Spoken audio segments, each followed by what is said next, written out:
Salve aventureira, salve aventureiro. Hoje nessas andanças pela região de Mistara, eu entrei no Templo dos Imortais e acabei reencontrando meu grande amigo Hausman, o Imortal de Mistara. Fala aí, Hausman. Salve, Quirão. Você me mata de rir, cara. Tudo bem? Cara, é um prazer imenso te receber aqui. A gente já bate muito papo no WhatsApp, áudios de 20, 30 minutos trocando ideia.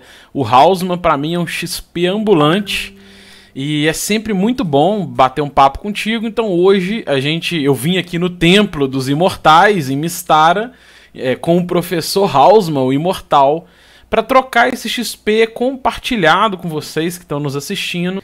A gente vai falar um pouquinho sobre a completa experiência Dungeons and Dragons, então passando pelo grande ducado de Carameicos, que depois se transformou no reino de Carameicos. E hoje o objetivo, eu convidei o Hausman aqui pra gente gravar um bate-papo, que é sempre um prazer imenso, sobre um projeto que surgiu nos anos 80 do Dungeons and Dragons, que tem essa pegada da experiência em caixas, que eu chamo da completa experiência Dungeons and Dragons. Fala aí, Hausman, o que você tem um pouquinho pra falar disso? Primeiro, obrigado pela visita ao templo. Vou tentar lhe conduzir perante o multiverso sem que os imortais lhe larguem perdido em algum plano aí das esferas, né? Mas vamos lá. Sim, você deve estar falando aí do projeto Beckme, que é a expansão de quando o cenário clássico já estava ali trabalhado no BX, né? Havia esse lançamento das caixas BX do BES Expert, e aí surge a continuação dele, né, como uma expansão para o Beckme. Eu não sei se é exatamente esse o ponto que você quer que eu comece, é por aí ou não? Pois é, o mestre Hausman.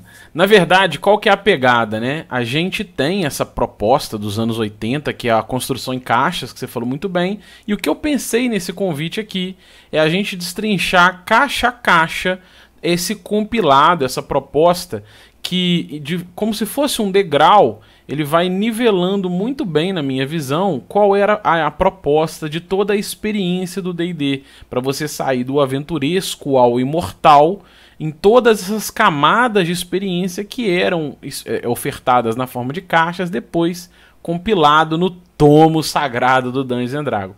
Então eu pensei nesse convite para a gente destrinchando isso. Então a gente tem a primeira caixa que foi publicada lá em 83 do Mentzer, que aborda esses níveis aventurescos, né, do nível 1 ao 3. Para quem não conhece aqui, a famosa caixa vermelha, que a gente tem até em português de Portugal, né, Hausman? Isso, é verdade, né? Aqui no Brasil, pelas reinvenções e republicações, a gente vai ter o equivalente a isso na caixa do D&D da Grow, né? Ali também vai ter a essenciazinha do que seria jogar a caixa vermelha do Basic, por exemplo. Sim, então. E aí, uma coisa que eu fico pensando, vou ver se você concorda comigo. O D&D moderno, se a gente pegar o D&D já na era Hasbro, né, terceira, quarta e quinta edição, ele, de certa forma, ele ofuscou, apagou essa experiência dos primeiros níveis, na minha visão. Por quê?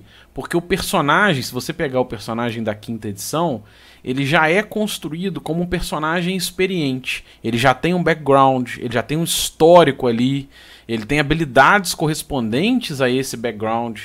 E pelo que eu penso, na minha análise, os primeiros níveis que seria essa caixa introdutória básica, ou a Basic do BX, né, ou a caixa da Grow, ela traz a experiência para você jogar com um aventureiro em construção, né? O que você pensa disso? Não, mas é por aí mesmo, né? Eu noto isso como uma falha, né? Que assim, ela não foi muito bem contornada desde o período do AD&D. Se você notar, quando houve o projeto do Holmes para lançar o D&D como um jogo básico, acessível, fácil para os iniciantes jogarem, né? Aquele público que não era inserido lá dentro dos wargames, de miniaturas de exército. E esse povo que pegou, quando eles foi tendo essa linha para o iniciante, o Gygax queria cada vez mais incrementar, elaborar, avançar, né? Tornar versado o sistema e a experiência dentro do jogo do D&D. Então, bom, ele de cabeça, ele mergulhou e faz ali o projeto do D&D. E ele coloca um rulebook, né, um corebook ali com 20 níveis. Né? E nesse período estava sendo lançado o BX, né, o BX, o básico, o Expert, e você tinha ali um set de níveis, e o Gygax ele vai lá e fecha ali até o 20º nível, e como é que eu posso dizer? Muitas das coisas que vão ser desenvolvidas nessa ideia progressiva do D&D não vão ser compartilhadas nos livros de regra do AD&D. E aí as pessoas vão precisar correr para suplementos, livros adicionais, né, que vão dar essas outras informações, né, para poder enriquecer a campanha, a experiência, a progressão do herói, que então no AD&D chegava até um certo ponto. O D&D ele clássico, ele consegue trilhar esse caminho de uma forma mais pautada, de uma forma mais fechada por tema, né? E de forma que surpreende para alguns jogadores mais novos quando você diz assim, olha, essas 5 caixas do D&D clássico, ou elas reunidas na enciclopédia de regras, que é o Roll Encyclopedia, você vai jogar de boa e você não vai ter necessidade de suplementos, porque as regras estão aqui. Aí as pessoas não entendem muito isso, mas eu acho que é um grande ponto forte do D&D ter, como é que eu posso dizer, essas etapas bem pautadas, né, as propostas, em que você pode jogar um set de campanhas progressivamente ali, como você vai escolher. E exatamente esse ponto a gente vai ter inicial aí na Caixa Vermelha, né? Então, a série, eles têm essas caixas acompanham os módulos de aventura, né? E aí as aventuras propostas para a série vermelha, que é o Basic, são as aventuras da linha B, né? A gente tem do 1 ao 9, do 1 ao 10, você falou assim, tem até o 12 lá na Alemanha, sei lá. Sim. Então, verdade. E aí se a gente pensar assim, olha, a gente tem essa série de aventuras da linha B. O que você poderia nos dizer se falar assim, olha, a experiência entre níveis 1 e 3, qual que seria o resumo dela pensando no design dos módulos de aventura, na proposta dos designers, dos desenvolvedores do jogo, que eles queriam ofertar para personagens entre nível 1 e 3? Qual que seria a pegada de aventura? A essência do Dungeons & Dragons. A alma tá ali. Tudo que você possa pensar num convite ou explicação inicial do Dungeons & Dragons em qualquer edição, que é, vamos à masmorra, né? Vamos ali, vamos explorar as catacumbas, né? As ruínas, os lugares, né? Vamos lidar com os desafios, as criaturas, os monstros, o poder, a alta magia, usar de nosso trabalho em grupo, nossa criatividade, nossa inventividade, né? E poder achar os tesouros, né? Poder encontrar as riquezas, ouro, fama, glória, fortuna, né? E poder retornar bem sucedido da aventura de volta para nossa vila, nossa cidade, a comunidade em que os aventureiros voltam e são felizes. Eu acho que são felizes que sobrevivem, né? Exatamente, né? Exato, você disse tudo agora, né? O D&D, ele não tinha essa, como é que eu posso dizer? Essa promessa de que, não, vai terminar bem, todo mundo vai ser feliz, né? Então, um rasgo que eu achei, assim, eu achei muito legal dentro do movimento OSR é que ele fala isso, assim, você não é o herói, porque embora os módulos mais modernos tem sempre o mundo tá acabando, você é um herói, tem que salvar o mundo. Isso. Ele fala assim, cara, não, no old school você é um aventureiro, você não é um herói, você tá ali pra pegar um tesouro e se dar bem porque você é um cara fudido. Não, eu dou a dica aqui, ó, você vê comerciais antigos na internet, por exemplo, sei lá, até mesmo quando saiu o BX na época, né, tem um comercial animado, tem o do clássico Hero Quest, quem não conhece o Hero Quest das antigas, né, ele dizia assim, ó, monstros, né, perigosos desafios, tesouros e fortunas, você pode vencer o desafio? E aí fazia o convite do desafio. Olha que legal, cara. Então, assim, se eu esse é o tivesse ponto, que né? resumir, eu diria assim, de uma forma geral, o clássico, dentre os primeiros níveis, ele tem um foco local, né? São sempre problemas Isso, ali no entorno do ponto de onde a aventura começa, né? Não são grandes isso, jornadas, é uma caverna, é uma masmorra, é uma torre, é um templo, é isso. um assalto. Sempre é um problema local de pessoas extremamente ordinárias que estão apostando a própria vida, porque eles são bastardos, eles são prisioneiros, ou ex-prisioneiros, foragidos. Não significa que você não necessariamente precisa ser uma pessoa honrada. Pode ser. Você pode ser Isso, um Jon isso. Snow, né? Mas a pegada é, eu tô Sim, riscando a minha vida porque eu não tenho muita grana, não tenho um grande legado, e eu vou ali em busca de ouro e glória, né? exato, exatamente, Tá bem exato. resumido? Tá sim. Eu acho que essa é a pegada da experiência. Por quê? Por que eu quis dizer isso? Porque existe uma mudança de estágio, que é um rasgo bem sensível, né?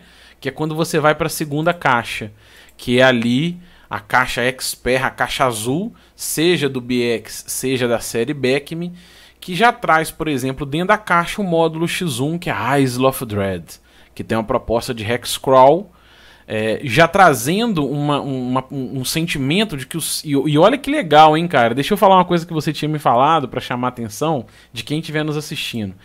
Né, Hausman, você quer falar um pouquinho da arte da caixa vermelha? Ah, tá, olha só. Bom, a arte da caixa resume tudo, né? Você tá vendo lá o tesouro do dragão no chão, ele tá rosnando lá e o herói corre em direção a ele, né? Bom, mas basicamente é uma caverna. Se você olhar lá, é o covil do dragão, né? Então ele tem essa mesma coisa que a gente tem no Basic, né? Agora, Os heróis chegam no covil da criatura para tentar conquistar o ouro, né? e agora olha a do 2, né? Você quer falar um pouquinho a arte da caixa azul? Olha a diferença, é com dragão também, porque é D&D, mas olha, fala aí um pouquinho. Exato, você vai. A proposta do Expert é para que você vá explorar os ermos, né? Conhecer regiões inóspitas, né? Se envolver em grandes aventuras de lugares e regiões, civilizações diferentes. Então, também é a mesma pegada. Quando pedem para o Elmore fazer a arte, eles, em essência, pedem que ele mantenha essa ideia. Então é isso que acontece. O cavaleiro, o herói, ele está a cavalo, então ele está cavalgando, ele está em regiões de colinas e tudo mais, e sobrevém ali um dragão, e ele está com a espada lá, com um cavalo empinado para enfrentar lá. Então também faz essa pegada, né? Nos ermos, no longe, também o confronto com o dragão. Isso. E aí, cara, muito legal quando a gente começa. Eu não tinha reparado essa sensibilidade pra sempre ter o dragão na arte e o aventureiro mudando de estágios, né? Na verdade, o personagem mudando de estágios do aventuresco ao imortal que a gente vai mostrar aqui. Que, cara, é incrível esses detalhes. Mas Deixa eu te aí. contar uma curiosidade, Pode falar. sobre isso. Perguntaram há pouco tempo ao Bruce Heard, e ele teve à frente dos projetos do D&D clássico por muito tempo depois da saída do Frank Benson, né? E aí, bem, era tradição, todo mundo queria a arte do Elmore ou do Jeff Easley, né? Pra capa, pra arte interna, né? E aí o pessoal chegou lá e fez: ô Bruce, por que você não colocou no Hell Encyclopedia? Por que você não colocou no D&D da Grow a artes lá do Elmore, do Jeff Easley dentro e tal? Ele disse assim: mas porque os caras estavam muito ocupados pra tudo. O Ficaram muito pessoal, famosos, né? era trabalho por cima de trabalho. Você imagina aí como eles trabalhavam com essas temáticas de capa, né, que a gente tá falando aqui. É. Então não Cara, dava não. mas fazendo um parênteses, a arte de fora a fora da Cyclopedia, ela é sensacional, cara. Eu acho que foi. Eu amo o trabalho do Terry Dixon, né? Acho sensacional. Eu acho também foi de muito boa escolha. Então, mas voltando aqui. Aí eu mudei aqui o título porque a proposta da caixa Expert, ela já passa um sentimento de personagens a partir do nível 4 e eles avançam 10 níveis, então você sai daquele nível introdutório, que são dos primeiros níveis, que na minha visão, né, e o Hausman concordou, da nossa visão, é uma pegada em que você vai construir o ponto de apoio, o alicerce de apoio de aventureiros. Alguns vão se perder nessa construção, mas a ideia é que esses aventureiros que estão ali, eles são escudeiro, eles são pessoas ordinárias, eles começam a ganhar experiência, ganhar fama, e a partir do nível 4 eles se tornam aventureiros consagrados ou aventureiros experientes. E aí eles saem da pegada local e o estilo de aventura, embora possa ter, né, pode ter sobreposição, né, House? Não tem problema nenhum você fazer uma aventura de dungeon local com personagem nível 4. Mas a ideia é que você, ganhando essa experiência, você possa explorar os ermos, né? Isso. Você pega a caixa do Expert e lá dentro dela, tanto na fase BX como já na do Beckme, do Menzel, né? Ele já vai te dar ideias ali de como você trabalhar com um mapa de hexágonos, né? Como você pode povoar aquela região, né? Os meios ali da natureza, colinas, florestas, rios, orla, o litoral, as montanhas, né? E como você trabalhar com os jogadores que vão abrindo esse mapa. A gente já deve ter jogado algum videogame aí, vocês, em que você vai abrindo o mapa à medida que vai andando. E o X-Crawley do Expert, ele tem muito essa proposta. Você vai conhecendo os hexágonos à medida que vai os tomando, né? E aí vão ter as regras para isso. E, eventualmente, você vai chegar nos seus objetivos, nos lugares que você está querendo, que vai ter tramas que podem envolver novamente coisas do Basic, como, por exemplo, uma catacumba, uma ruína, né? E você lidar com situações que você já tem a expertise, a experiência que você passou pelo Basic, agora com criaturas mais perigosas. Mas o jogo não se limita apenas a isso, porque esses perigos, eles também podem ser enfrentados nos vales, nas montanhas, nas planícies, em diversos lugares a céu aberto. Agora, no mar, né? Dungeon, aventura marítima. No mar, debaixo do mar, no céu, voando. Infinitas aventuras. Os caminhos e labirintos que haviam agora debaixo das construções, eles agora são os caminhos ao ar livre, cada um com seus perigos diferentes. E o Expert, ele vai ensinar o narrador a como trabalhar agora com o ambiente e esses riscos, para também passar a mesma experiência, só que agora mais ampliada, né? Mais fortalecida. Olha que legal. Então, assim, se vocês que estão nos acompanhando, se você pensar nessa pegada da completa experiência, a ideia é você recebeu de presente. A ideia era aquela, né? Você recebeu de presente de aniversário a caixinha vermelha. Aí você começa a jogar. O problema é o sótão que está cheio de estirges. É uma caverna próxima que é um covil de uma criatura. E aí você vai jogando esses primeiros níveis locais. Aí quando você pega a segunda caixa, é como se você tivesse subido um degrau no estilo do Dungeons and Dragons. É uma outra camada de jogo. Jogos ermos, como o House falou, mar, colina, no ar, aventura aérea, explorações distantes. Outra coisa, né? A pegada de jornada, né, Hausman?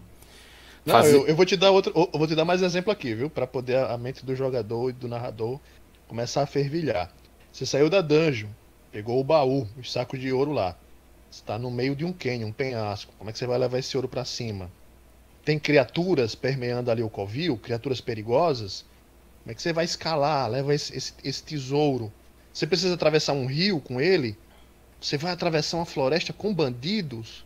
E se você precisa pegar uma jangada de um barco para poder chegar na costa da cidade ou sair dessa ilha? Como é que você vai fazer se vier uma tempestade? Ou se a corrente marítima te levar para outro lugar, outra conjunto de ilhotas lá. E se houver perto piratas? Nossa, tudo isso são propostas que a Caixa Azul Expert pode te dar ou pode oferecer ao narrador em forma de ideias para que ele trabalhe isso com o grupo. Sim, é muito desafio do ambiente, né? De você estar em região gélida, região quente, você pode estar no meio do deserto. É o que você falou, às vezes você está indo buscar tesouro na pirâmide do faraó, sei lá das contas, que fica um mês de viagem no deserto, cara. Olha que legal, Exato, né? Cara, muito legal. O Beckme vai ter regras para desidratação. Sim. Se você não dorme direito, se você não tem rações ou água, nossa, vai chegar uma hora que isso aí vai acabar consumindo o personagem se ele não tiver ideias para lidar com o ambiente hostil. Cara, isso é incrível. Mas aí agora vem o seguinte. Quando eu jogava Arulho Cyclopedia, o teto que a gente chegou foi ali em torno, meados desse nível 10, 11. Os personagens a partir do nível 9 podem começar a construir a sua fortaleza, né? Os guerreiros constroem fortaleza, o mago pode investir em torre, o ladrão pode ser mestre de guildas. E a gente começou a namorar essa experiência quando foi anunciado a terceira edição do Dungeons and Dragons. A gente abandonou essa proposta e fomos jogar a terceira edição. E aí acabou que eu não tive muito da experiência de jogar o que a gente intitulou aqui dos regentes, que seriam a partir do nível 15 do jogo, na caixa verde, a caixa Companion, que já traz uma outra camada de experiência em que eu joguei de forma muito inicial. Mas a gente já pode começar falando da arte, né, Hausmann? Olha como é que muda a interação, cara. Vamos lá, você vai notar que o guerreiro já tá todo armadurado, né? No mínimo ele é um cavaleiro ou um lorde de terras ali, tá? E o castelo dele tá no fundo ali, tá? E ele já tá enfrentando o quê? Um perigo que assola os domínios dele, que é o quê? Um dragão, tá? E ó, isso não sou eu que tô inventando, não. Isso aí realmente o próprio Elmore conversando no fórum, o pessoal debatendo sobre esse caso, e aí a gente vai percebendo, vendo, olha, que coisa, é verdade mesmo, é desse jeito. E eu achei incrível, quando o House me deu esse toque, tem, assim, pra ilustrar o dragão, né, do Dungeons and Dragons, são dragões de tamanhos diferentes, então esse já é um dragão muito maior do que os primeiros. E ele já ameaçando a terra e o cavaleiro agora defendendo o seu castelo. Cara, é sensacional essa pegada da arte. Isso é só pra gente já ter uma ideia do que é jogar uma campanha Companion. Pensa comigo, os jogadores não exploraram um monte de região ali, então eles já sabem onde tem burgos, vilas, domínios, coalizões, tribos bárbaras, ou já províncias de nobres menores, um barão, um duque, um conde. Eles obedecem a um rei, a um regente, a um imperador. Os jogadores foram descobrindo isso no mapa à medida que foram andando. Eles, sem querer e sem ter percebido, já começaram a entrar no que as edições mais antigas chamavam de o jogo dos barões. Porque eles já começam a conhecer os nobres regentes das regiões NPCs. E vão fazer alianças, inevitavelmente, assim como inimigos. E esse é o ponto de partida de uma campanha Companion. Olha que, cara, isso é sensacional. A gente pegou esse sentimento muito pouco, né, na época, mas se você está nos acompanhando pensar, qual que é a sacada, né? Que o Hausmann concorda comigo, se ele não concordar, ele truca aqui agora. A sacada é a seguinte: o estilo de jogo vai mudar. Não é parte do design ou parte da proposta dessa experiência Dungeons and Dragons que um personagem nível 15 vá ali naquele sótão que eu falei lá da fazenda do cara, tirar os estirges. Não é mais isso. Ele não vai ali naquela caverna que tem um covil de goblin pegar um tesouro de goblin. Não. É um jogo de regentes, é um jogo de gestão, é um jogo de alianças, né? É um jogo com muito envolvimento político, né, Hausmann? E perigos. E olha só, Kiral. Antes que o jogador fique triste, né? Diga, mas eu gosto de jogo de explorador, eu não vou poder mais jogar isso. Pode, você pode jogar, só que é isso e muito mais. Então, indo para o exemplo aí do sótão com estígios, ou mesmo um covil de bandidos goblinoides que estão assolando as fronteiras dos barões ou duques próximos ali, o jogo Companion te permite que no momento em que você tem alianças com regentes, governantes, ou você se torna um protetor de uma região erma, né? Você está ali tomando conta de um protetorado a pedido de um nobre, um barão, que já está depositando confiança em você como um campeão. Entra em ação vários recursos que a Caixa Companion vai te dar, como por exemplo, você não vai mais usar o recurso do BESC apenas de mercenários, mas agora você vai ter tropas. Por quê? Porque o Companion vai ensinar como é que um nobre local levanta uma milícia. Quais são as regras para usar essa milícia? Então você não vai ter só apenas batalha em massa, né, Hausmann? Exatamente. Então você vai poder invadir aquele covil junto com campeões, soldados, a guarda real, né? Ou companhias mercenárias inteiras, um exército de mercenários, e enfrentar e abrir caminho, travar uma batalha ali e passar e também resolver a questão da dungeon. A gente nota que dá para se trabalhar também os conceitos clássicos do BESC, mas dessa vez existe muito mais recursos e ferramentas. Sim, para quem estiver acompanhando aqui, eu vou deixar o link na descrição do vídeo. Eu fiz uma resenha sobre um módulo do básico do Gygax que chama The Keep on the Borderlands, né? E aí o Hausmann tá falando que eu tô imaginando assim, seria mais ou menos a proposta de que aquele forte fronteiriço ali que protege o reino, um personagem nessa pegada vai jogar com o Lorde do Forte. Ele não vai ser Ah, um... eu vou te dar uma dica, Kiral. Quem tiver acesso aos módulos clássicos do D&D, tem um chamado B19, que é Em Busca de Aventura. Ele é um compilado dos módulos B. E olha que bacana lá. Ele te dá dicas quando você vai jogar o Keep of the Borderlands, em qual seria o nível do governante, se ele tem um capitão ou sargento, e quantos homens protegeriam ali o castelo. Então ele dá essas informações porque se você eventualmente se tornar aliado deles, ou está começando a definir um protetorado para expandir a influência e o controle daquelas tropas do forte, você já tem um recurso agora de soldados, homens e dos oficiais que governam o forte para se empreitar em campanhas para pacificar, né? Ou expandir ali o domínio dos não, lugares. não fosse um tabuleiro de xadrez, a representatividade do que a gente está falando, seria a caixa vermelha você jogar com peão, a caixa azul você jogar com bispo, com cavalo, e a caixa verde você jogar com o rei ou com a rainha. Muito legal. Cara, muito legal. Mas aí agora a gente vem para quarta camada dessa proposta, que é a caixa preta, a caixa Master, né? A Master Rules, que a gente chamou aqui de jogar com os mestres, aonde você, na teoria, fecha os últimos níveis dessa completa experiência Dungeons and Dragons. Aí a gente vai começar falando da arte da capa. Vamos lá, vamos lá. Se você olhar a capa do Master Set, você vai ver, primeiro, a armadura do cara já é um show à parte, né? O cara tá usando uma armadura, acho que é dourada aí, né? Isso, e montado no dragão. E montado num dragão. E no dragão, ele com a espada lá dele, né? Parece mágica a espada dele. Ele tá sobrevoando uma grande capital, uma cidade, né? E as vilas próximas. Então ele já é uma espécie de super protetor, né? Que sobrevê à paz nessas regiões. É uma coisa bem mais acima do que um mero governante local. Então, essa experiência eu nunca tive, né? Nunca joguei nesses níveis na série clássica. Eu cheguei a jogar até nível épico na terceira edição do D&D, mas era muito diferente. Não é essa pegada. E, cara, eu acho... Deixa eu comentar um pouquinho, então. Oi? Então, deixa eu comentar um pouquinho. Isso que eu ia falar, porque a casa é sua. Diga aí. Olha só.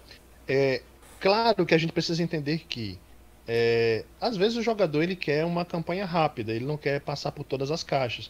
Não tem problema, tá? Todas essas caixas, elas têm propostas para você ter início, meio e fim. E você pode jogar só uma campanha Basic, ou só uma campanha Expert, ou só uma campanha Companion, ou só uma campanha Master, né? Ou você transitar entre as caixas. Mas tem a ideia que a proposta entre cada caixa tem um início, meio e fim. A ideia é que você inicie e feche um ciclo com esses personagens para poder seguir um próximo ciclo ou ideia. E na ideia do Master, você acabou de fechar o Companion, que é o quê? O seu personagem, saído do Expert, ele ficou amigo de nobres governantes e ele começou a trilhar o caminho rumo ao regente, o governante, o rei, né, dos domínios, das províncias. Ele jogou o jogo da nobreza, pode ter virado um cavaleiro, um nobre de terras, um barão, um duque, um conde, né, até mesmo ter alcançado um nível como rei. Porém, quando ele fecha coroando ali o personagem como governante, né, e tendo pacificado as terras ao redor, bem, a aventura não termina aí. Pode terminar dependendo se você quer jogar só isso, mas se você vai para uma campanha Master, bem, saiba que o mundo possui muito mais ameaças do que essas coisas.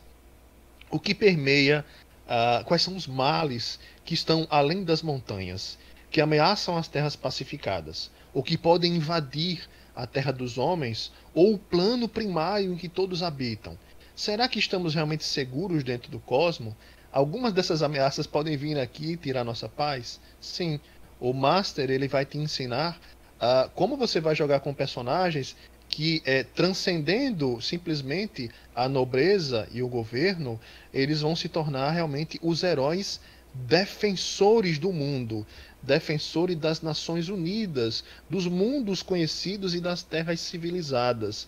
Ocasionalmente, nessas aventuras, encontrando quem são os mestres que estão por trás das forças do caos, né, que estão ameaçando a destruição e a paz do mundo, trazendo seres extraplanares, criaturas lendárias e míticas aprisionadas, tudo isso e muito mais. O Master ainda leva você a como conduzir com os jogadores, o narrador tendo essas dicas, de ir aos planos adjacentes, os planos elementais, astral, etéreo, né, e impedir que grandes efeitos destrutivos assolem o mundo. Então aí realmente a gente entra naquela intriga de que os heróis precisam impedir o fim do mundo. Isso sim é que seria uma proposta Master.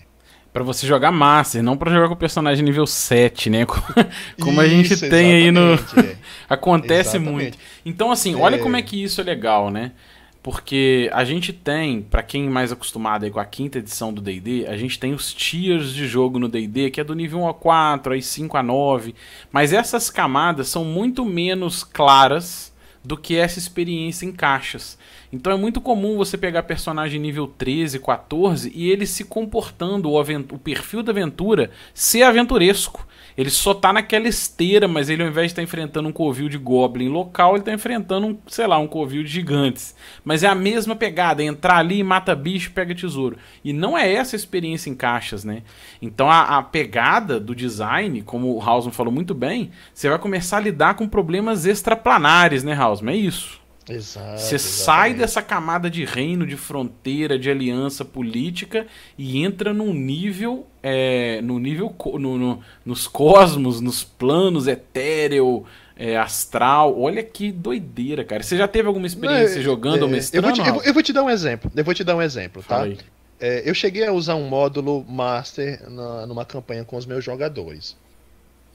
Claro que eles não estavam no olho do furacão, mas eles permearam até onde o nível dos personagens deles poderiam galgar. Mas tem um módulo da caixa Master chamado Talons of the Night, né? Nesse módulo, o que é que acontece? Está havendo um acordo de paz decisivo entre dois poderosos impérios do mundo clássico do D&D. Então, esses impérios estão tentando estabelecer os termos de paz.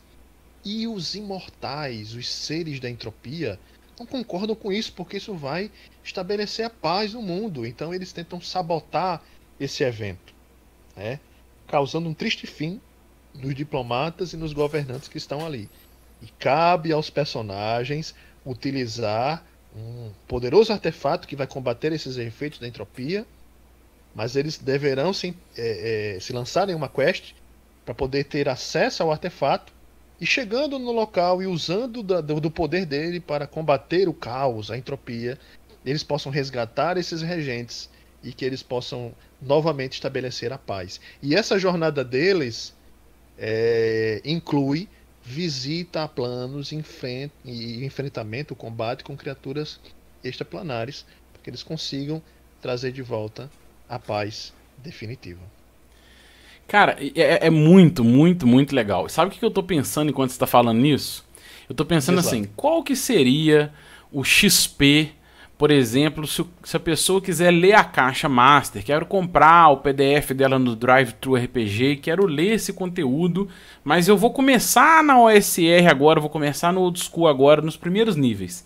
O que isso poderia trazer? O que eu fico pensando? Claro. Eu falo que tudo é XP, né? Tudo é XP. Isso, exato. Olha como você pode melhorar a sua aventura mundana pé no chão do nível 1. Claro. Né? Claro, de repente, dica, né? De repente, aqueles Styrs que estavam lá no sótão da velha, ou aqueles ratos gigantes que estavam naquela masmorra, eles podem, de repente, na mente deles, né? Eles podem estar parcialmente dominados por pequenos demônios, diabretes, que são agentes desse cara do caos, mas que eles não sabem. Você vai ali jogar uma aventura local, mas ali você já vai dando ganchos, alimentos de alguma coisa que está se movimentando. Se o jogo avançar, beleza. Se ele não avançar, morreu. Mas se o seu jogo for ganhando campanhas até um dia chegar no Master, aí você vai revelando esses plots. Olha que doideira, cara.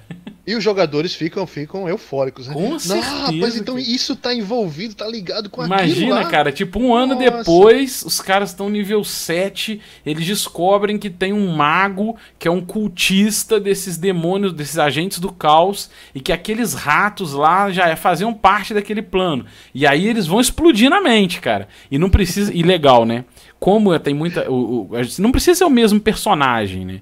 A história ela pode ser outros personagens, outras camadas. A história vai construindo exatamente. Sem... Cara, muito legal. Exato.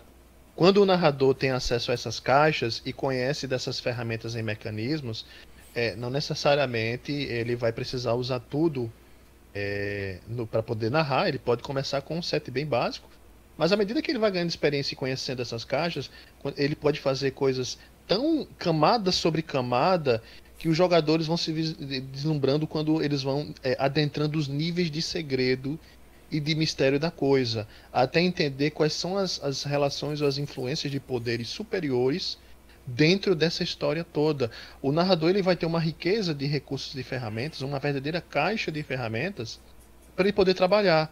Então, se ele quer dar um histórico àquela ruína que estava perto da vila, ou se a vila tem ligação com algum reino ou província, né, ele já tem caixa companion para trabalhar com a questão de regentes, governantes, exércitos. Se há uma força maior influenciando as nações ali, ele tem a caixa master para trabalhar com isso. Se essas ordens clericais ou poderes do extramundo estão conspirando contra a Terra dos Homens, você também vai ter ali, ó, além da master, também tem a caixa do Immortals. Que é o que a gente vai falar agora. Você vai poder usar tranquilamente, administrando. Eu sempre gosto de dizer para o pessoal o seguinte: mas como é que eu vou fazer para usar todas essas regras de uma vez? A gente tem lá no HAL Encyclopedia, elas estão compiladas, né? Mas elas não estão devidamente divididas na orientação como as caixas estão. Por isso que é importante você conhecer o BECM. Por mais que sejam as regras que estão lá no Rules, mas elas estão divididas e administradas de uma forma que o narrador ele pode compreender o que é que ele precisa imediatamente dar prioridade, conhecer para usar, e o que é que ele vai acessando como suporte para ir enriquecendo a campanha dele ou desenvolvendo. Cara, então é isso aí. A gente vai agora para a última caixa que o Hausmann já falou, que é a caixa dourada, que é inclusive o templo onde ele mora, né? Ele mora lá no templo dos imortais. E começando pela arte, Hausmann. Bom, se formos por essa lógica, então, na verdade, segundo as palavras do Mendelssohn, aquele que você está conversando aqui seria só o que os imortais chamam de uma identidade, né? Algo que os imortais estão usando no meio mortal para explicar as coisas, ter contato com os meros mortais. E logo depois essa identidade desaparece por um tempo, ou se desfaz, e ficou na história uma lenda, um herói lendário que chegou e falou, mas na verdade era apenas uma identidade que os imortais usaram para dar o curso ou o rumo da história. O jogo dos imortais trabalha com isso. Os imortais, como seres que vão além da compreensão do tempo que o multiverso do D&D foi criado, pois quando os primeiros chegaram aqui, o universo já tinha sido feito por forças superiores ao jogo, sim. O Imortal, ele dá suporte para que você possa jogar uma campanha além dos Imortais, se você quiser jogar. Mas esses seres, eles são os administradores dos planos, né, do cenário do jogo. E bem, eles infelizmente não têm a capacidade de se reproduzirem. Então, para eles perpetrarem a espécie deles, para que eles possam permanecer, é necessário que eles possam arregimentar, patrocinar, conseguir novos candidatos à imortalidade para dar continuidade, né, e expansão ao governo deles. Então, aí entra em jogo o que a gente tem na caixa do Master. Aqueles poderosos heróis que defendem o mundo aqui, que são seres tidos já em lendas, né? Personagens verdadeiramente épicos, bem, esses chamaram a atenção dos imortais, que eles conseguem fazer frente no meio da balança entre as forças do caos e da ordem. Então, eles podem já começar a ter contato com essas forças que vão convidá-lo a entrar em contato, né? A estabelecer uma conexão.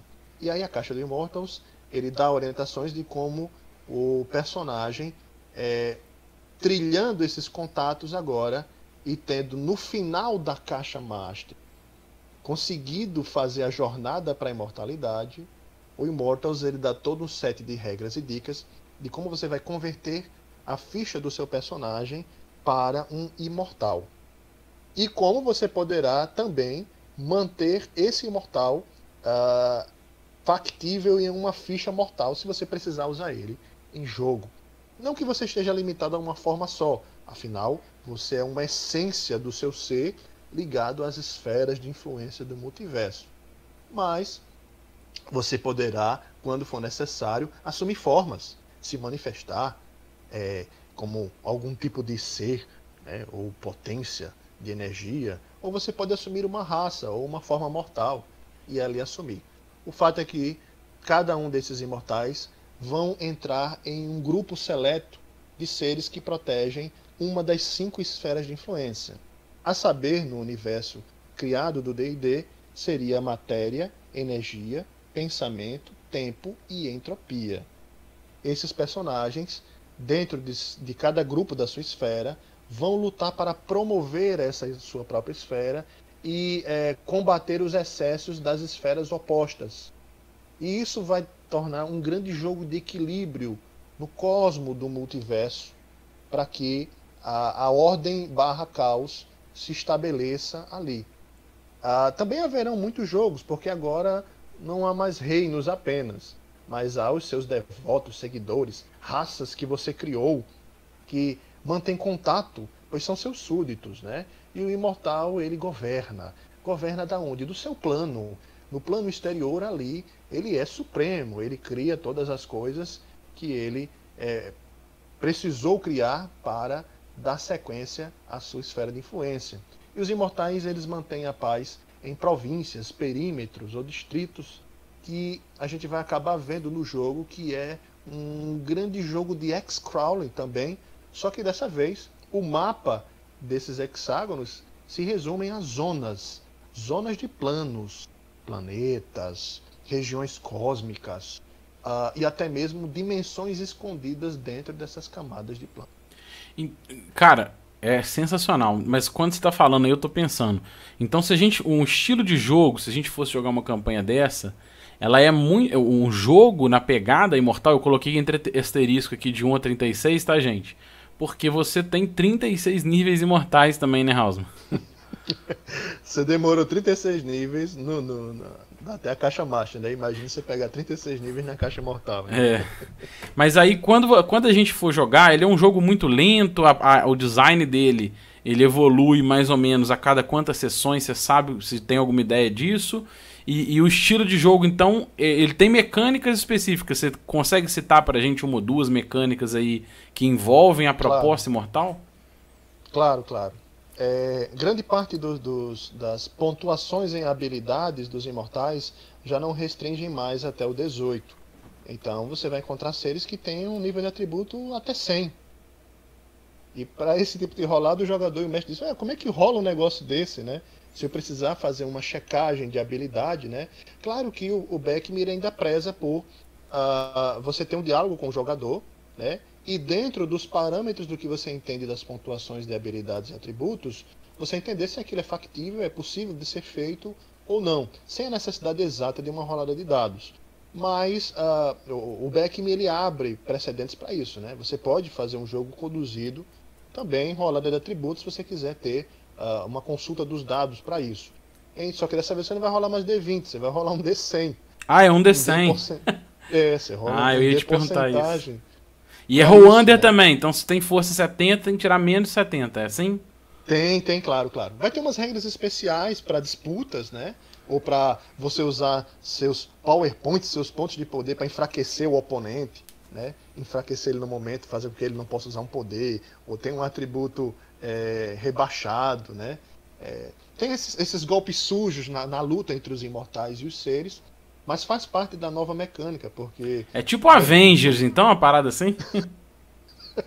Olha, tem também. Depende do que você vai fazer. Porque, por exemplo, tem uma regra que governa o jogo dos Immortals chamado Bias. A Bias, ela é uma espécie de o quanto as coisas estão favoráveis ou não.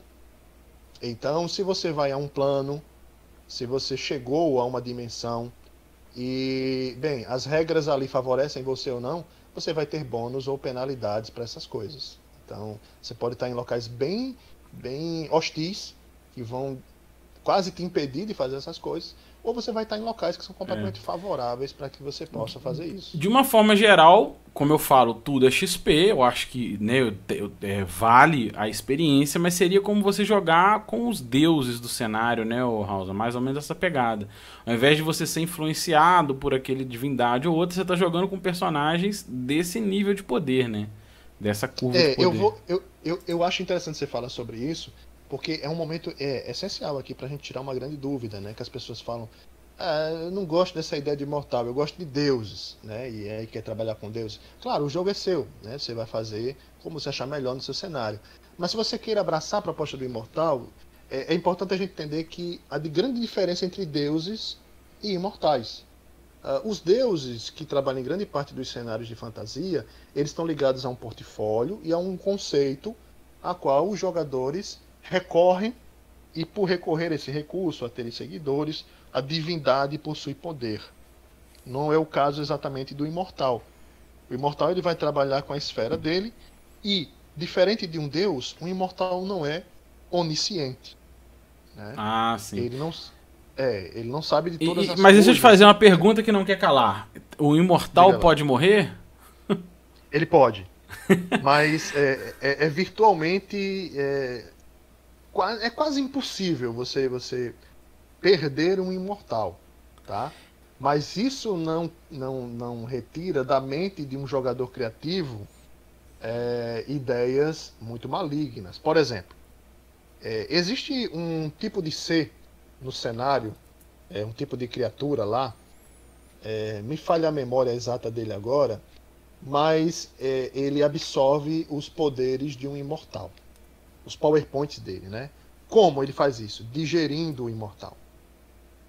Então você pode encontrar imortais que há muito tempo foram esquecidos, mas eles estão lá no estômago da criatura. Mas existe mortal na caixa basic, né, cara? Tem zumbi, esqueleto. Pronto, né? Exatamente. Pode morrer também, mas se não matar, ele fica ali eternamente.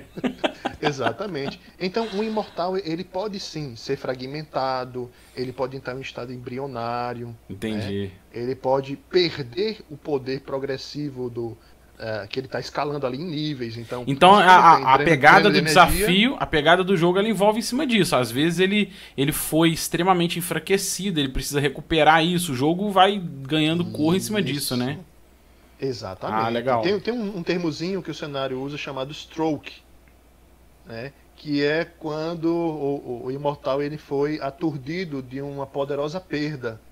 E aí tem uma série de efeitos que geram no imortal, né? Nessa escalada dele de níveis por pontos de poder, porque o Immortals ele dá tabelas relativas de XP, mas o jogador não trabalha exatamente com XP, ele trabalha com pontos de poder. Os pontos mais de ou poder, menos, né? Mais ou menos cada 10.000 pontos que um personagem reuniu de XP, aquilo equivale a um ponto de poder. E com esse ponto de poder, o Imortal pode fazer várias coisas. Ele pode criar planos, dimensões, criar uma raça que ele queira, alterar o rumo dos planetas, asteroides. Ele pode fazer várias coisas com o poder. Então, esse poder escalonado, o qual ele vai acumulando e reunindo em prestígio, vai fazendo com que ele possa se tornar mais elevado dentro das castas dos imortais e assim alcançando níveis até que ele consiga chegar no famigerado nível dos hierarcas, que são os mais poderosos imortais daquela esfera, que governam, né, a esfera de energia, ou que governam a esfera do tempo, ou a esfera da matéria, e por aí vai, a esfera do pensamento, da entropia. Cara, muito maneiro, um XPzaço, né? Pra gente encaminhar agora pro final desse XP incrível da completa experiência Dungeons and Dragons, eu resolvi trazer aqui o avanço disso, né? A atualização e compilado disso, que foi o tomo Rule Cyclopedia, você já comentou muito bem na enciclopédia de regras. Nessa revisão e atualização, resolveu-se descartar essa caixa Immortals, né? Ela passou a ser o Basic Expert Companion e Masters, não é isso? Da 1 ao 36. Isso. Você vai ter só uma explicação básica dos Imortais no Role Cyclopedia, mas em grande parte ali em essência é o que a gente já encontra no na Masters. caixa Master falando dos Imortais. Então, ou seja, essa experiência que o Hausman acabou de comentar pra gente da caixa dourada, se você quiser jogar ou conhecer essa experiência para ajudar a colorir e construir melhor o seu cenário, aí tem que ir na caixa dourada.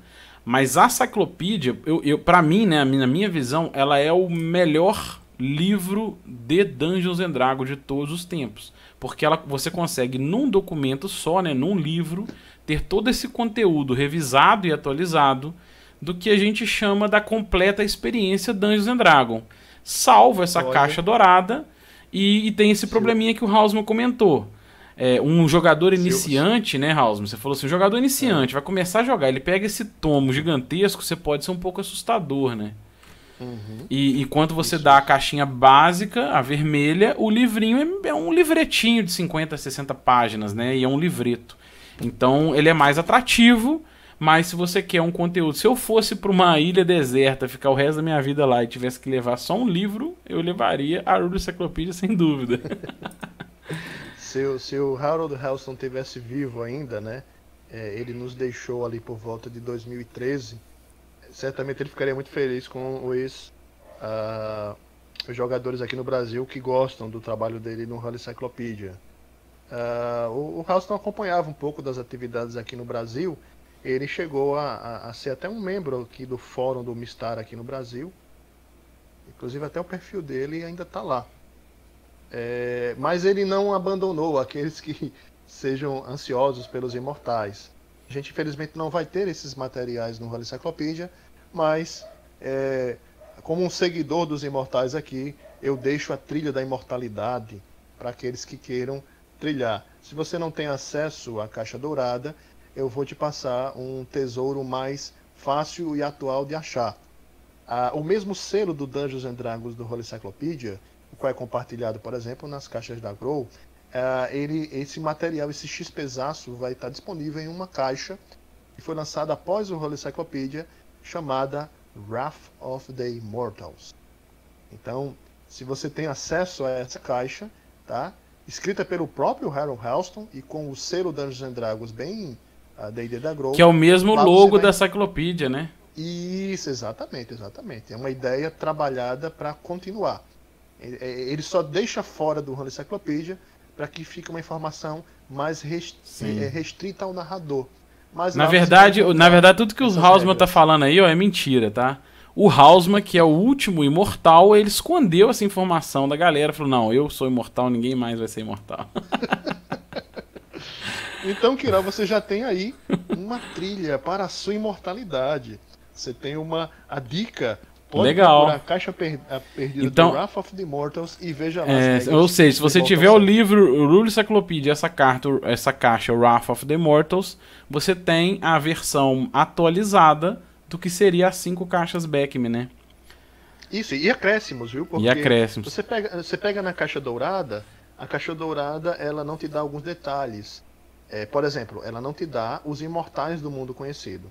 Mas se você vai para o Wrath of Immortals, todos os imortais, legal. Você vai encontrar eles lá também e muito mais.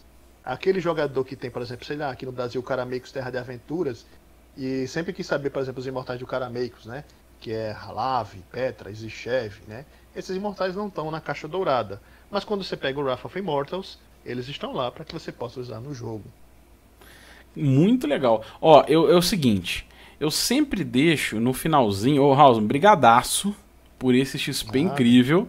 Eu sempre deixo no finalzinho um momento jabá, né?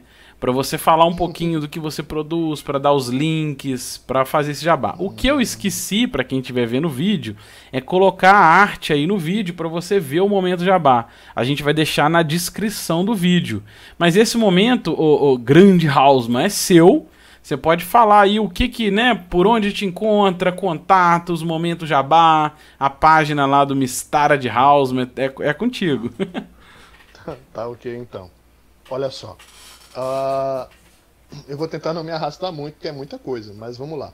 A primeira coisa que eu quero enfatizar logo é: você quer conhecer mais sobre o mundo de D&D?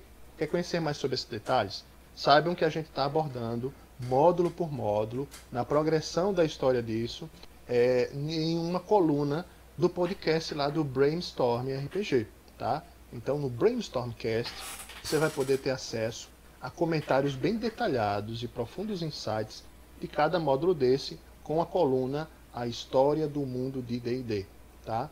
Onde o Samuca, lá o Samuel, ele conduz com a equipe dos consultores lá, que falam dos detalhes de Mistara, onde a equipe está composta, sou eu, o Leandro, tá? O Átila Pires e também o Thiago Marinho. Então, sempre, todo mês, em torno de 2 episódios, a gente tá aqui, lá, nesse podcast.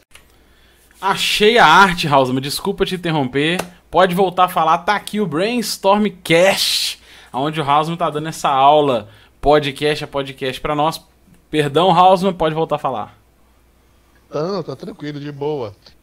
Mas eu tenho certeza que aqueles que têm interesse em como é jogar o cenário clássico do D&D, com todos os detalhes disponíveis, vai se divertir muito em descobrir junto conosco, coisa por coisa, e perceber o quanto o mundo de D&D permanece desconhecido aos jogadores atuais. A gente conhece muito das edições atuais, que são reinvenções ou readaptações, mas aqui a gente está partindo da essência do cenário clássico do D&D. E aí? Partindo para outro ponto agora, né? Porque tem um pouco de coisa para falar, né? Eu falei só do Brainstorm. Não, manda brasa. Tá ok, então. Bem, tem um trabalho... De qualquer forma, a gente vai deixar, eu vou deixar na descrição do vídeo todos os links. Mas se você quiser aí resumir, todo o trabalho, tem esse trabalho que ele tá fazendo, que a gente vai deixar aqui os links, né? E pode mandar brasa aí. Tá bom, então. Bem, alguns já conhecem, mas nem todo mundo sabe. Eu já trabalho acompanhando o cenário do D&D, ou Mistara, há alguns anos, né? Primeiro como narrador, jogador, e depois realmente como um escritor, um contribuinte do cenário. Então, entre os fãs, a gente tem uma página, que é a página do Waldorf Pandius, e o Pandius ele é a página oficial de Mistara na internet, tá? Cedida aos fãs pela Wizards of the Coast. E bem, nesse site da Wizards, né, onde nós temos um webmaster. Esse webmaster, ele, por consenso da Wizard, ele é o keeper, ele é o guardião lá da página, e ele tem por missão atualizar a página com todo o conteúdo que é produzido sobre Mistara, né? Essa é uma valiosa missão que o Sean Stowley tem feito esses anos todos. E, bem, além de material da antiga TSR lá, né, até mesmo módulos, suplementos, livros que a TSR ia lançar e que não foram publicados, mapas, artigos, diagramas, PDFs, muita coisa você pode encontrar lá, incluindo o periódico, um fanzine que nós temos do cenário, chamado Threshold Magazine. E nessa revista você vai encontrar material de suporte, né, para o narrador, para os jogadores, como proposta de expansão e continuação do cenário do D&D, tanto com escritores fãs, como escritores da antiga TSR que contribuem conosco lá. Eu tenho me tornado um dos contribuintes da Threshold desde 2015 e periodicamente, né, eu tenho escrito artigos também para o cenário. Então, é uma revista muito boa.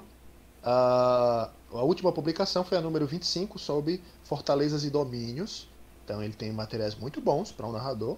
Você pode baixar gratuitamente na página. A próxima edição está prevista agora para dezembro, que seria vilões e organizações secretas. E também é um XPzaço para quem quiser consumir esse tipo de material. Além do material do Pandius, nós temos também um projeto que está lá, chamado o Mystara Almanac. Ele é o almanac do cenário de Mystara, reunindo todas as informações miscelâneas e detalhes do cenário e a cronologia dos anos.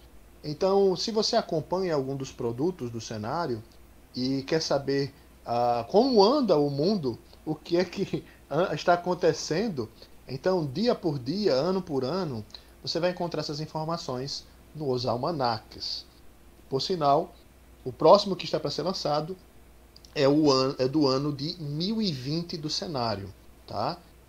Ele vai trazer materiais muito importantes, porque nós vamos estar com novidades, grandes novidades para os fãs. Não vai ter apenas material de fãs, mas teremos material produzido por escritores da TSR, inclusive escritores que estavam envolvidos com o projeto Beckme, com o projeto dos módulos do cenário. Né? Nós vamos ter material também desses escritores no Almanac. Então, se você quer saber o que vai acontecer com Carameicos, o que vai acontecer com Tiates, Fátia, Glantry e todas essas outras nações, ou o multiverso, os imortais, fique atento no Almanac. Provavelmente nós teremos o lançamento agora no final, para o início do ano, dessa nova edição, atualizando os eventos do cenário. E claro, eu não deixaria de convidar aqui o público que quer ter acesso aos fóruns e aos grupos de discussão aqui no Brasil. Para o fórum existe o site que é o Piazza, que é o Fórum dos Mundos de D&D, um fórum externo, mas lá você pode conversar com a comunidade internacional e inclusive os escritores. E aqui no Brasil a gente tem as duas comunidades do Facebook. Uma delas é os fãs de Carameicos da Abril Jovem. Você encontra facinho lá no Facebook, você pode adicionar e se enganjar com toda aquela comunidade que tem o material do Carameicos, que narra, que joga, né, que quer trocar uma ideia ou se atualizar das novidades do cenário. E a gente também tem aqui um grupinho também antigo, também a página, mais ou menos aí 2010, 2011, é o Mystara de Hausman. Foi uma homenagem que os jogadores... Eu tinha muitas mesas do cenário e aí eles criaram a página, né, para trocar ideias e conversar sobre a campanha. E na verdade a coisa foi crescendo, crescendo, e à medida que a gente foi entrando em contato, acabou se tornando uma página dos fãs brasileiros de Mystara. Então vocês vão encontrar lá diversos jogadores de Mystara daqui do Brasil, mas não só isso. Também você vai encontrar pessoas de outros países que acompanham o fórum aqui no Brasil, escritores fãs e também escritores originais da TSR. Estão lá, né? Grandes nomes aí que participaram da história desses módulos que escreveram, estão lá com a gente e você vai poder receber as atualizações e todas as novidades que vão chegando sobre Mystara. Imortal Hausman, brigadaço pelo XP. E todos esses links, né, a gente vai deixar aqui na descrição do vídeo, para a página do Facebook, do podcast, todo o conteúdo você pode encontrar aqui na descrição do vídeo. Se você gostou e quer ver mais vídeos como esse, se inscreva no canal, deixe o seu like, comente. Não deixe de deixar o seu comentário, porque o grande foco do nosso vídeo é trocar XP. Então a gente quer compartilhar, trocar esse XP, trocar experiências.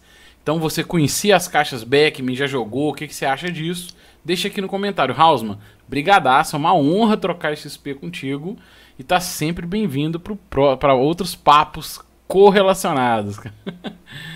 Obrigadão, obrigadão. Um abraço a todo mundo, obrigado aí pela oportunidade. Até a próxima, né? Valeu, galera, um abraço.